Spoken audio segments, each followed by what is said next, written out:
கிறிஸ்துவுக்குள் பிரியமான சகோதர சகோதரிகளே, உங்கள் அனைவருக்கும் என் அன்பின் வாழ்த்துக்கள். நம்ம இந்த உலகத்துல துக்கம், வலி, இழப்பு, கண்ணீர் இதை யாராலையும் என்ன செய்ய முடியாது, தடுக்க முடியாது. துக்கம் வந்துவிட்டால் நம்ம யார் என்ன பேசினாலும் நம்ம கேட்காம அந்த துக்கத்தை மட்டும்தான் நினச்சி கொண்டு இருப்போம். பைபிளில் கூட யோபு, தாவீது, ஹன்னா போன்றவர்கள் மிகுந்த துக்கத்தோடு கூட இருந்தார்கள். ஆனால் அவர்கள் வாழ்க்கையில தேவன் அவர்கள் துக்கத்தை எடுத்து போட்டு ஒரு சந்தோஷத்தை கொடுத்தார். இன்று உங்களை பார்த்து சொல்கிறார், என் மகளே, என் மகனே, நீ துக்கத்தோடு இருக்கிறாயா? நான் உனக்கு சந்தோஷத்தை தர வல்லவராய் இருக்கிறேன் என்று ஆண்டவர் இன்று உங்களை பார்த்து சொல்கிறார். உங்கள் சூழ்நிலையை மாற்றி உங்களை அவர் மகிழ்ச்சியாக வைக்க விரும்புகிறார். என் அன்பான தேவதனமே, இந்த துக்கத்தை ஆண்டவர் 4 விதமாக நமக்கு மாற்றப் போகிறார். எப்படி என்று நாம் சற்று பார்ப்போமா?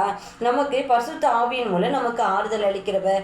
நாம் துக்கமாய் இருக்கும்போது பரிசுத்த ஆவியானவர் மூலமாய் நமக்கு அவர் ஆறுதல் கொடுக்கிறார். 2 கொரிந்தியர் 1 அதிகாரம் 3 வசனம் 4 வசனம்.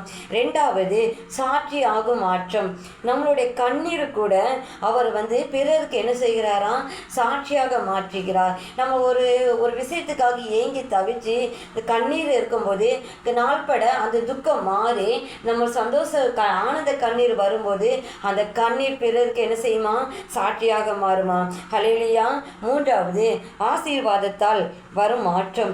யோபுவின் நாட்களை நீங்கள் யோசித்து பாருங்க. அவர் முதல் தடவை அவன் தோட்டம், துறவு, பிள்ளைகள் எல்லாவற்றையும் இழந்தான். ஆனால் அவன் முதல் தடவை விட நாட்கள் செல்ல செல்ல இரட்டத்தனையான ஆசீர்வாதங்களை என்ன செஞ்சாங்க? யோபுவுக்கு ஆண்டவர் கொடுத்தார். யோபு 42 அதிகாரம் 10 வசனத்தை நீங்கள் சற்று வாசித்து பாருங்கள். 4வது நம்பிக்கையின் புதுப்பிப்பு. தேவன் எதிர்காலத்தை பற்றிய பயத்தோடு நீங்கள் துக்கித்து கொண்டு இருக்கிறீர்களா? அந்த நம்பிக்கையை தேவன் என்ன செய்ய விரும்புகிறார்? புதுப்பிக்க விரும்புகிறார். ஹல்லேலூயா. துக்கத்தோடு நாம் இருக்கும்போது ஆண்டவர் நம்மளோட விசுவாசத்தை அவர் என்ன செய்வார்? காண்பார். நம்ம துக்கத்தின் நடுவிலும் நம்ம தேவனை தேடுவோம் என்று, நம் தேவன் நமக்கு நன்மை செய்வோம் என்று விசுவாசிக்க வேண்டும். ரோமர் 8 அதிகாரம் 28வது வசனத்தை சற்று வாசித்து பாருங்கள். ஆண்டவர் பைபிளை இன்னொன்று அழகாக சொல்லுகிறார். கண்ணீரோடு விதைக்கிறவன் கம்பீரமாய் அறுவடை செய்வான். சங்கீதம் 126 அதிகாரம் 5 வசனத்தில் வாசித்து பாருங்கள். இன்றைக்கு நீங்கள் கண்ணீரோடு விதைக்கிறீர்களா? இன்றைக்கு நீங்கள் கண்ணீரோடு காணப்படுகிறீர்களா?